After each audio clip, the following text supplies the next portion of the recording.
அனைவருக்கும் வணக்கம். இப்போ இந்த வீடியோவில் நம்ம ஒர்க்கு, அதனை தொடர்ந்து மற்ற சப்டாபிக் எல்லாமே தெர்மோடைனமிக்ல இருக்கிறத பார்ப்போம். அப்போ பொதுவாக அந்த ஒர்க்கு அப்படிங்கிறது தமிழில் ஆக்சுவலாக வேலை அப்படின்னு சொல்லுவோம்.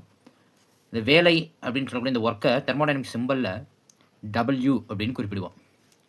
அது பொதுவாக நம்ம எப்போ ஒரு வேலை நடைபெறுது, ஒரு ஒர்க்கு எப்போ நடந்திருக்கு, ஒரு ஒர்க்கு எப்போ ஃபங்க்ஷன் ஆகிருக்கு அப்படின்னா, அப்போ ஒரு வேலை நடக்கிறதுக்கு என்ன தேவைன்னா ஃபோர்ஸ் தேவை, விசையானது தேவை. இந்த விசை கொடுக்குறனால ஒரு குறிப்பிட்ட இடப்பெயர்ச்சியானது நடந்திருக்கணும். அப்போ இடப்பெயர்ச்சி ஆக்சுவலாக என்னது டிஸ்பிளேஸ்மெண்ட்டு நடந்திருக்கணும். அப்போ ஃபோர்ஸ் கொடுக்குறோம், அந்த ஃபோர்ஸ்னால ஒரு குறிப்பிட்ட டிஸ்பிளேஸ்மெண்ட் நடக்குது. இது ரெண்டையும் கூட்டும்போது நமக்கு என்ன சொல்கிறோன்னா ஒர்க்கு அப்படின்னு குறிப்பிடும். அப்போ ஒர்க்கு அப்படிங்கிறது force plus displacement, force into displacement அப்படின்னு குறிப்பிடும். இப்போ இந்த ஃபோர்ஸ் ஆக்சுவலாக எஃப் அப்படின்னு குறிப்பிடலாம். இதே டிஸ்பிளேஸ்மெண்ட் என்னென்னு குறிப்பிட்றோம்னா எல் அப்படின்னு குறிப்பிடும். அப்போ ஆக்சுவலாக ஷார்ட்டாக டபிள்யூ = எஃப் இன்ட்டு எல் அப்படின்னு குறிப்பிடலாமா? Work = F into L. இப்போ இந்த இடத்துல நம்ம ஒர்க்கு வந்து ஒரு சிலிண்ட்ரிக்கல் டியூப் எடுத்துக்கிறோம், க்ளோஸ் டியூப்பு. அந்த சிலிண்ட்ரிக்கல் டியூப்பில் இன்சைடு நான் கேஸை ஃபில் பண்ணுறேன். அப்போ டியூப்புங்கிறத ஒரு சிலிண்ட்ரு அப்படிங்கிற ஞாபகம் வச்சுக்கலாம். இப்போ ஆரம்பத்தில் இந்த சிலிண்ட்ரு, இப்போ இந்த இடத்துல இது வந்து எட்ஜு, இப்போ இந்த வாய்டு பகுதி இது. ஆரம்பத்தில் பிஸ்டன் நான் இந்த அளவு வச்சுருக்கேன், அதாவது ப்ரெஷரு கொடுக்குறோம். இது ஆக்சுவலாக என்னென்னா இந்த எக்ஸ்டர்னல் ப்ரெஷர், வெளிப்புறத்திலிருந்து கொடுக்கப்படக்கூடிய அழுத்தம் இந்த பக்கம் நம்ம கொடுக்குறோம். சரியா? அப்போ கொடுக்கும்போது இங்கே இது நேர் இருந்த கன அளவு நான் ப்ரெஷர் கொடுத்த உடனே என்ன ஆகுது அப்படின்னா, இதே டயக்ராமை ப்ரெஷர் கொடுத்ததுக்கப்புறம் எப்படி இருந்திருக்கும் அப்படின்னு நான் அந்த இடத்துல வரைகிறேன். இப்போ இந்த இடத்துல இந்த சிலிண்ட்ரு கிட்டத்தட்ட இந்த அளவு இந்த பிஸ்டன் வந்துருச்சு உள்ள. சரிங்களா? இந்த அளவு வந்துச்சு. அப்போ இதிலேருந்து அப்படியே கீழே கொண்டு வாங்க. அதே மாதிரி இதிலேருந்து மேலே கொண்டு போங்க. சரியா? அப்போ இந்த ஒரு பர்டிகுலர் கேப் இருக்குது பார்த்தீங்களா? இந்த கேப் ஆக்சுவலாக டெல்டா வி அப்படின்னு குறிப்பிடும். ஏன் அப்படின்னா இது ஆக்சுவலாக ஆரம்ப கனளவு விஐ, இது ஆக்சுவலாக என்னது இறுதி கனளவு. அதாவது இதுவரை நம்ம என்ன பண்ணிட்டோன்னா ப்ரெஷர் பண்ணி எக்ஸ்டர்னல் ப்ரெஷர் மூலமா வெளிப்புறத்திலிருந்து அழுத்தம் கொடுத்து உள்ளே கொண்டு வந்திருக்கோம். அப்போ இந்த ஆரம்ப கனளவு இறுதி கனளவு வச்சு நம்ம இந்த delta V = VF minus VI அப்படின்னு குறிப்பிடுவோம். சரியா? சரி, இப்போ இந்த சிலிண்டருக்குன்னு ஒரு கிராஸ் செக்ஷனல் ஏரியா இருக்கும்ல, ஏரியா ஆக்சுவலாக என்னென்னு எடுத்துக்கலாம், கேபிட்டல் ஏ அப்படின்னு எடுத்துக்கலாம். அப்போ இந்த இடத்துல நம்ம வெளிப்புறத்திலிருந்து கொடுக்கப்படக்கூடிய இந்த external pressure of external is equal to நம்ம கொடுக்கக்கூடிய விசை டிவைடட் பை ஏரியா அப்படிங்கிறோம். இப்போ இதிலேருந்து நம்ம என்ன பண்ணலாம், நம்ம எஃப் கண்டுபிடிக்கலாம். கரெக்டு தானே? அப்போ ஏவை இந்த பக்கம் வகுத்தில் இருக்குது, இந்த பக்கம் வந்து எப்படி இருக்கும், பெருக்கல்ல வரும். அப்போ ஆக்சுவலாக F = pressure of external into A அப்படின்னு குறிப்பிட்றோம். அப்போ இங்கே இந்த எஃப்ங்கிறது விசை, அதே மாதிரி வெளிப்புறத்திலிருந்து கொடுக்கக்கூடிய அழுத்தம், ஏங்கிறது ஏரியா, பரப்பு. இப்போ இதில் நம்ம சேஞ்ச் இன் வால்யூம், அதாவது நம்ம இந்த டெல்டா வி அப்படிங்கிறது விஎஃப் மைனஸ் விஐ அப்படின்னா, அப்போ இதெல்லாம் அடிப்படையாக வச்சு நம்ம பார்க்கும்போது இந்த இடத்துல ஒர்க் டன் ஆன் த சிஸ்டத்தில், இந்த ஒர்க்கு எங்கே நடக்குதுன்னா இந்த சிஸ்டத்தில் நடக்குது. அப்போ இது ஆக்சுவலாக work done on the system. அப்போ work is equal to F into L அப்படின்னா, அப்போ இந்த இடத்துல நம்ம எல் அப்படிங்கிறது நம்ம டிஸ்பிளேஸ்மெண்ட்டு, அதாவது ஆக்சுவலாக ஓவராலாக இந்த டபிள்யூ இஸ் ஈக்குவல் டு வெளிப்புறத்திலிருந்து கொடுக்கக்கூடிய அழுத்தம் இன்ட்டு ஏ அப்படி இன்ட்டு தெரிசா ஏ இன்ட்டு எல் அப்படின்னு எடுத்துக்கிறோம். சரியா? ஓகே. அப்போ இந்த ஏஎல்ங்கிறது என்னது, AL is equal to for delta we.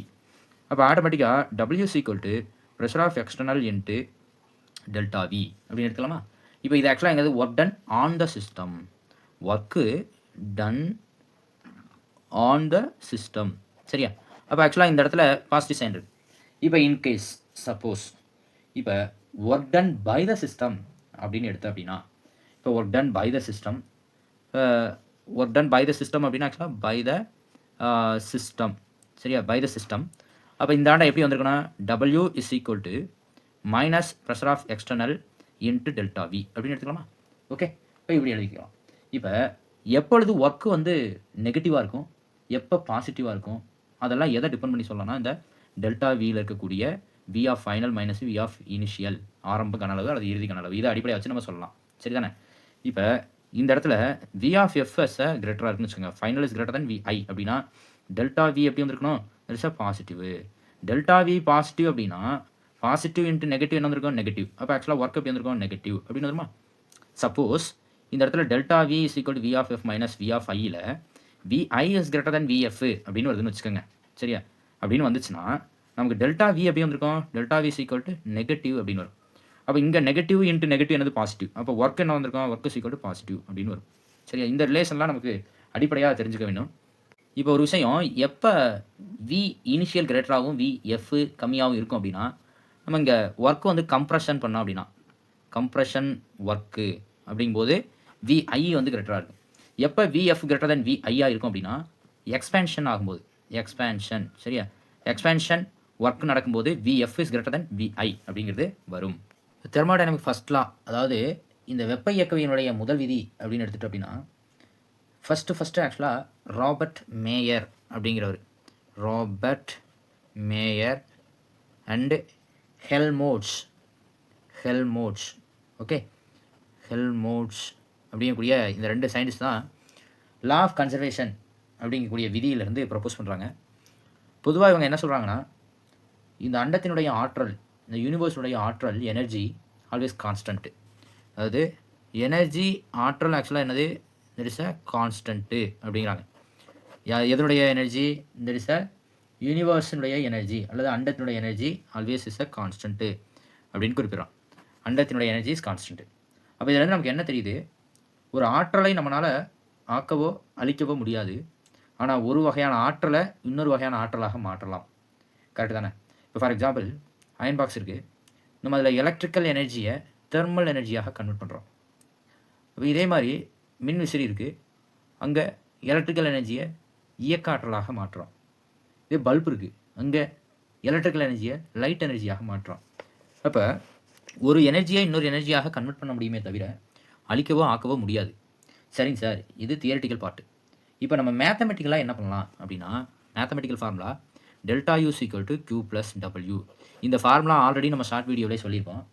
இந்த டெல்டா யூ அப்படிங்கிறது சேஞ்ச் இன் அகாற்றல் அப்படின்னு சொல்லுவோம். அதாவது இந்த அகாற்றலினுடைய மாறுபாடு, சேஞ்ச் இன் இன்டர்னல் எனர்ஜி அப்படின்னு குறிப்பிடுவோம். சரியா, சேஞ்ச் இன் இன்டர்னல் எனர்ஜி. சரி, இந்த Q அப்படிங்கிறது என்னது ஆக்சுவலாக Qங்கிறது வெப்ப ஆற்றல் அப்படிங்கும். இதே W அப்படிங்கிறது என்னது ஒர்க்கு அப்படின்னு குறிப்பிடுவோம். அப்போ இந்த இடத்துல ஒரு விஷயம் கவனிக்கணும், இந்த Qங்கிறதும் Wங்கிறதும் ஆக்சுவலாக தெர் இஸ் அ வழிசார்புகள். வழிசார்பு எப்படி சொல்லுவோம், பாத் ஃபங்க்ஷன் அப்படின்னு குறிப்பிடுவோம். இது ரெண்டும் ஆக்சுவலாக வழிசார்புகள். அப்போ இந்த இன்டர்னல் எனர்ஜி ஆக்சுவலாக என்னது there is a state function, நிலை சார்புகள். ஸ்டேட் ஃபங்க்ஷன் அப்படின்னு நிலை சார்புகள் அப்படின்னு குறிப்பிடுவோம். நான் தமிழ்லையும் சொல்கிறேன், அட் த சேம் டைமு ஆங்கிலத்திலையும் எழுதிக்கிட்டே வந்துட்டுருக்கேன். ஓகே, இப்போ இந்த work done on the system அப்படிங்கிறது தான் நம்ம இந்த தெர்மோடைனமிக் ஆஃப் கெமிஸ்ட்ரியில் படிப்போம். இதே ஃபிசிக்ஸில் பார்த்தீங்கன்னா ஒர்க் டன் பை த சிஸ்டத்தில் இங்கே delta U equal to Q minus W அப்படின்னு இந்த இடத்துல படிப்போம். அப்போ இந்த ஒர்க் வந்து பை த சிஸ்டத்தில் நடக்குதா அல்லது ஆன் த சிஸ்டத்தில் நடக்குதா அப்படிங்கிறத வச்சு இந்த ஃபார்முலாஸ் மட்டும் மாறும். சரி, இப்போ இந்த ஃபர்ஸ்ட் லா அடிப்படையாக வச்சு வேரியஸ் ப்ராசஸ் பார்க்கலாம். அதாவது வெவ்வேறான செயல்முறைகள் என்னென்ன அப்படின்னு பார்க்கலாம். ஃபஸ்ட்டு ஆக்சுவலாக ஐசோதெர்மல் ப்ராசஸ். சரியா, இப்போ இங்கே ஐசோதெர்மல் ப்ராசஸ் அப்படிங்கும்போது நமக்கு டெல்டா T ஈக்குவல் டு 0 அப்படின்னு பார்த்துருப்போம். as well as del n is equal to 0. அதாவது வெப்பநிலை வந்து கான்ஸ்டண்ட்டாக இருக்குது, மாறிலியாக இருக்குது அப்படிங்கிறோம். இன்னொன்று கூடுதலாக நம்ம இன்னொரு வீடியோவில் சொல்லியிருப்போம். இந்த ஐசோதெர்மல் ப்ராசஸில் டெல்டா யூ ஈக்குவல் டு 0 இது ரொம்ப ரொம்ப முக்கியம். இது நம்ம படிச்சுக்கணும். சரி, அப்போ முதல் விதி என்னது ஆக்சுவலாக delta U equal to Q plus W. அப்போ டெல்டா யூ ஈக்குவல் 0 அப்படின்னா 0 equal to Q plus W. அப்போ இந்த W இந்தாண்ட வந்துச்சுன்னா என்ன வரும், மைனஸ் ஆக வரும். அப்போ there is a Q equal to minus W அப்படிங்கலாமா. இப்போ சப்போஸ் ஒர்க்கு வந்து பாசிட்டிவாக இருந்துச்சு அப்படின்னா, ஒர்க்கு பாசிட்டிவாக இருந்தால் Q என்னவாக இருக்கும், நெகட்டிவாக இருக்கும். அப்போ இந்த Q ஈக்குவல் டு பாசிட்டிவ் அப்படின்னா எண்டோ எர்ஜிக் அப்படின்னு குறிப்பிடுவோம். இதே Q ஈக்குவல் டு நெகட்டிவ் அப்படின்னா எக்ஸோ எர்ஜிக் அப்படின்னு குறிப்பிடுவோம். இதெல்லாம் ஆக்சுவலாக ஒரு சில டேர்ம்ஸ். சரியா, இதெல்லாம் கேட்கலாம் மேபி. ஓகே, இப்போ இந்த heat absorbed by the system is equal to the work done by the system அப்படின்னு நம்ம முடிச்சிடுறோம். எப்போனா ஐசோதெர்மல் ப்ராசஸில் டெல்டா யூ ஈக்குவல் 0. அப்போ இந்த ஹீட் அப்சர்வ் பண்ணக்கூடியது இந்த ஒர்க்குக்கு ஈக்குவலாக இருக்குது. சரி, அது ஆக்சுவலாக பை த சிஸ்டம், அதனால ஆக்சுவலாக நெகட்டிவாக இருக்குது. சரி, இப்போ அடுத்த ப்ராசஸ் ஆக்சுவலாக நெக்ஸ்ட்டு ஐசோகோரிக் ப்ராசஸ் அப்படிங்க. Isochoric process. இந்த ஐசோகோரிக் ப்ராசஸ் அப்படிங்கும்போது volume is equal to constant. அப்போ எப்போ வால்யூம் டெல் வி சீக்கோடு எப்போ ஜீரோவாக இருக்கும்? பொதுவாக டெல்டா வி சீக்கோடு என்னது V of F minus V of I A. இப்போ இந்த இடத்துல இது எப்போ ஜீரோவாகுனா இது ரெண்டும் சேம் வேல்யூவாக இருந்துச்சுன்னா இது ஜீரோவாக வரும். கரெக்ட் தானே? அப்போ ஆட்டோமேட்டிக்காக VF is equal to VI அப்படிங்கிறோம். ஆரம்ப கனளவும் இறுதி கனளவும் சமமாக இருந்துச்சு அப்படின்னா நமக்கு இந்த டெல்டா வி ஈக்குவல் டு ஜீரோவாக மாறுது. இப்போ ஃபஸ்ட்லாம் என்னது ஆக்சுவலாக delta U equal to Q plus W. இப்போ இங்கே தான் நம்ம கவனிக்கணும், இந்த ஒர்க்கு ஃபார்முலா என்னது work equal to minus P delta V அப்படிங்கிறோம். இப்போ டெல்டா வி ஈக்குவல் ஜீரோ. அப்போ இந்த இடத்துல W equal to minus P into zero. Zero into anything என்னது ஜீரோ ஆகிப்போம். அப்போ ஒர்க்கு ஈக்குவல் ஜீரோ. அப்போ இந்த ஒர்க்கு வேல்யூவை கொண்டு போய் இந்த ஃபார்முலா சப்ஸ்டியூட் பண்ணுங்கள். அப்படி சப்ஸ்டியூட் பண்ணிங்கன்னா என்ன இருக்கும்? Delta U equal to Q plus zero. அப்போ it's nothing but delta U equal to Q. அப்போ யாருக்கு மாறிலியாக இருக்காங்க? கான்ஸ்டண்ட்டாக இருக்காங்க, வி. அப்போ the change in internal energy at constant volume that is equal to for heat energy. சரியா? அப்போ இதுக்கு சமமாக இருக்குது. இது ரொம்ப ரொம்ப முக்கியம். பின்னாடி வரக்கூடிய வீடியோலையுமே பார்ப்போம். Delta U equal to Q at constant volume அப்படிங்கக்கூடிய இந்த ஃபார்முலா ரொம்ப ரொம்ப முக்கியம். இது ஆக்சுவலாக ஐசோகோரிக் ப்ராசஸ்ஸு. இப்போ நெக்ஸ்ட் ப்ராசஸ் ஆக்சுவலாக adiabatic process. It's a adiabatic process. இந்த அடியபெட்டிக் ப்ராசஸில் இங்கே Q ஈக்குவல் டு ஜீரோ. அதாவது ஒரு சூழலுக்கும் ஒரு அமைப்புக்கும் இடையில் வெப்ப ஆற்றல் பரிமாற்றம் இல்லை. அப்போ Q equal to zero. That is adiabatic process. இந்த அடியபெட்டிக் ப்ராசஸில் நம்ம வெப்ப இயக்கல் முதல் விதியோட ரிலேட் பண்ணுறோம். Delta U equal to Q plus W. அப்போ Q வேல்யூ அவங்க சப்ஸ்டியூட் பண்ணுங்கள். அப்போ delta U equal to zero plus W. அப்போ it's nothing but delta U equal to W அப்படின்னு வருது. அப்போ இங்கே அடியபெட்டிக் ப்ராசஸை பொறுத்த மட்டும் இந்த சேஞ்ச் இன் இன்டர்னல் எனர்ஜி யாருக்கு சமமாக இருக்காங்க? ஒர்க் டனுக்கு சமமாக இருக்குது. அதாவது என்ன சொல்கிறாங்கன்னா, the work done by the system is equal to decrease in internal energy of the system. அதாவது when a gas expanded, எப்போ அதெல்லாம் ஒரு கேஸ் எக்ஸ்பென்ஷன் அடியபெட்டிக்கெலாம் நடக்குதோ அப்போ இன்டர்னல் எனர்ஜி இஸ் டிக்ரீசஸ் ஆகும். சரியா? இப்போ அடியபெட்டிக் ப்ராசஸே work behaves as a state function. இப்போ இந்த இடத்துல ஒர்க்கு அடியபெட்டிக் ப்ராசஸை பொறுத்த மட்டும் work as a behaves as a state function. இது ரொம்ப ரொம்ப முக்கியம். சரியா? ஏன்னா நம்ம மற்ற இடத்துல வந்து பார்த்தீங்கன்னா work as a path function அப்படின்னு சொல்லி படிச்சிருப்போம். அதாவது நிலை சார்புகள் அப்படின்ட்டு. அடிபெட்டிக்கை பொறுத்த மட்டும் இது ஆக்சுவலாக திஸ் அ ஸ்டேட் ஃபங்க்ஷன் தான். சரியா? இப்போ next during the cyclic process. இப்போ அடுத்தது ஒரு சைக்கிளிக்கு ப்ராசஸை எடுத்து நம்ம பண்ணி பார்க்குறோம். இந்த சைக்கிளிக் ப்ராசஸில் நம்ம வெப்ப இயக்கவியல் முதல் விதி எந்த மாதிரி ஒர்க் அவுட் பண்ணுது அப்படின்னு. சைக்கிளிக் ப்ராசஸில் ஸ்டேட் ஃபங்க்ஷன்ஸ் என்னது இஸ் ஈக்குவல் ஜீரோ. அப்போ டெல்டா யூ ஈக்குவல் ஜீரோ. ஃபர்ஸ்ட்லாம் என்னது delta U equal to Q plus W. அப்போ இந்த என்னது ஜீரோ ஆட் பண்ணுங்கள். அப்போ zero is equal to Q plus W. அப்போ கியூ அந்த சைடு வச்சுட்டு டபிள்யூ அந்த பக்கம் தான் மைனஸில் வரும். அப்போ Q equal to minus W. சரியா? இந்த ஃபார்முலா இது ஆல்ரெடி நம்ம பார்த்தோம். எங்கே பார்த்தோம்? ஆக்சுவலாக ஐசோ தெர்மல் ப்ராசஸில் பார்த்தோம். அப்போ heat absorbed by the system is equal to work done by the system.